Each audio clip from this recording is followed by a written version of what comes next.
Hey there, welcome back to the Proposal Pulse. Today we're talking about safely and effectively using AI in AEC marketing.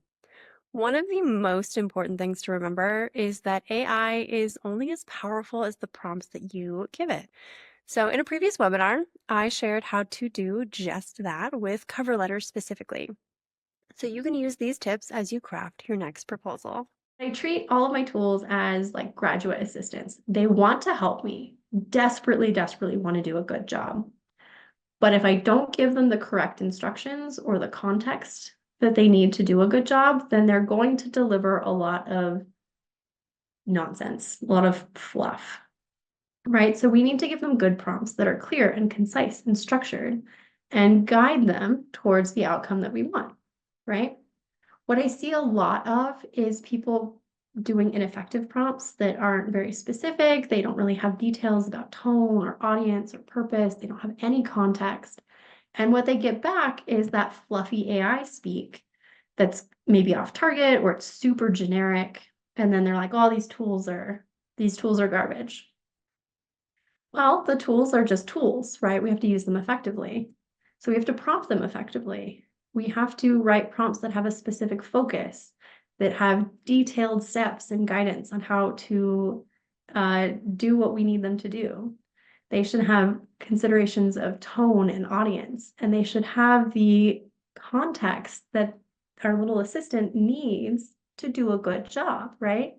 You notice the first prompt that I put on the screen was like 20 words. The second one was 3 screens of instructions.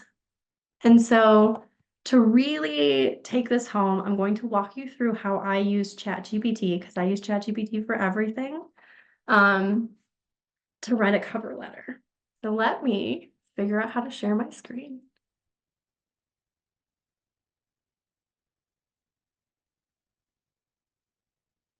All right. If someone in the comments could just let me know if you can see my ChatGPT, that would be great. Yay, thank you. Okay. So in the interest of time, I have preloaded a couple of the prompts that I normally put in for a cover letter. So what you're going to see me do is feed I'm going to feed chat a lot of background information. And in this case, I'm using a very old RFP for a middle school renovation. And what I've done is say, here is information from an architecture RFP. For now, just read it. I don't want you to do anything with it. I just want you to read it to understand the background of the project. And then I copied out the scope of work directly from the RFP and popped it in here. And you can see that ChatGPT has taken this breakdown and it's digested it. And normally I would read through this, make sure it didn't hallucinate, make sure it's just kind of pulling directly from my notes. For this project, I then went to the district master plan and I found the educational specifications as well. And I pulled out some key information that I thought would be really helpful for context. And I did the same thing. Here's additional information from this source. Just read it to understand the scope. Don't do anything with it. And then I put that information in quotes so that chat understands where that information is starting. Drop it in, very unstructured, doesn't have to be pretty. It does the same thing, right? It digests the information, it spits it back to me, so I know that it has done its job. Sometimes it'll just say, okay, I've read this, tell me what you want to do. Sometimes it doesn't. Never know what you're going to get. Then I fed it information from my sales team from meeting with the client before the RFP dropped and their information from the site visit. So I did those together. Same thing. Here is information from source. Instructions are just read it to further understand the background of the project. Dropped it all in, unstructured, it doesn't care. Same thing. So now we are going to use this information to develop our win themes. And so I have created fake win themes in a fake architect profile, again, courtesy of ChatGPT because it does everything for me. So I'm going to tell it that I need it to use this information to help me develop my win themes. And then I'm going to tell it what a win theme is, right? Win theme should show a feature or aspect of my company and team to address a specific client challenge. Key here, The benefit to the client should be obvious. I'm also going to specify that I need no more than 3 win themes because ChatGPT, as my very eager graduate assistant, likes to spit out a lot. And I've given it a lot of context, so it's going to give me like 10 if I don't tell it that. And then I'm going to give it what I have so far. And what I've given it are things I see very commonly. They're just features, right? We've completed a lot of school projects. We know how to do this. We have a proven ability to modernize outdated educational facilities. We have expertise in secure school design. Cool. So do all of my competitors. What do I do with this? I'm going to give it to chat and ask it what to do. So it's going to take the context and it's going to, so delightful. It's going to tell me I'm right. Thank you for validating me, ChatGPT. And then it's going to address my win themes. So you can see here, it has identified a challenge from the contextual information I gave it. It has paired it with the features that I gave it, and then it's written a win theme for us. Normally, I would read through these. I would send them to the team. We would workshop them, make sure they're clean. It's very rare that it's a perfect win theme that comes straight out of this. Now the magic happens, right? So we have our win themes, and we're going to say, now I need you to draft my cover letter.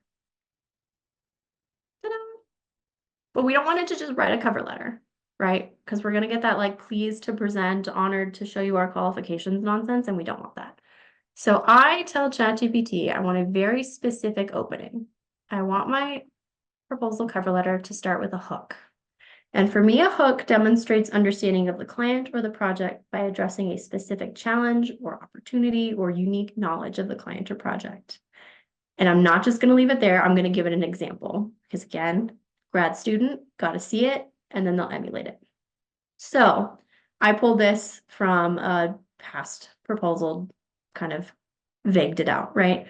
Thoughtful renovation of this building can breathe new life into the main campus, creating an inspiring gateway for our current and prospective students. It's light, it's fluffy, it's engaging, it kind of draws you in to the cover letter, right? Next, I'm going to tell it that I want to highlight my win themes. And I'm going to, again, be very specific. I want my cover letter to contain 3 key highlights of my company's strengths and the win themes we want to emphasize. I have not given chat any information on my company yet, so I'm going to do that here. And I'm going to side note this while I'm copying. I de-identify everything, so I never put in my actual company information. I like change the name. So if I'm working with like ABC company, I'll change it to XYZ company. And I also never put in anything that is not approved by the client or publicly available. So if this is going to be a publicly available proposal, then, you know, someone can FOIA it, then it's probably safe to put in ChatGPT, but consult your AI policies.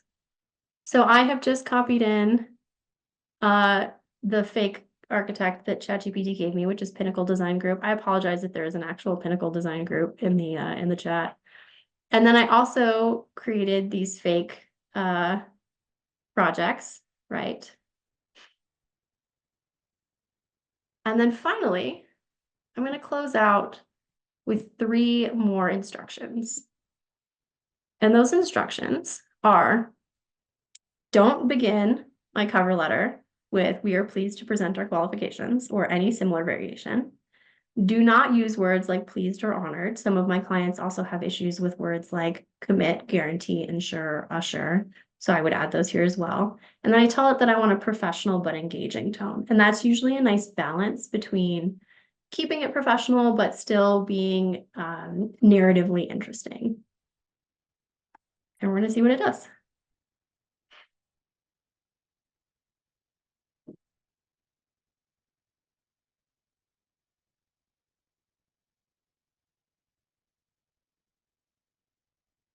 So it took almost the exact same hook and spit it out in context for this project.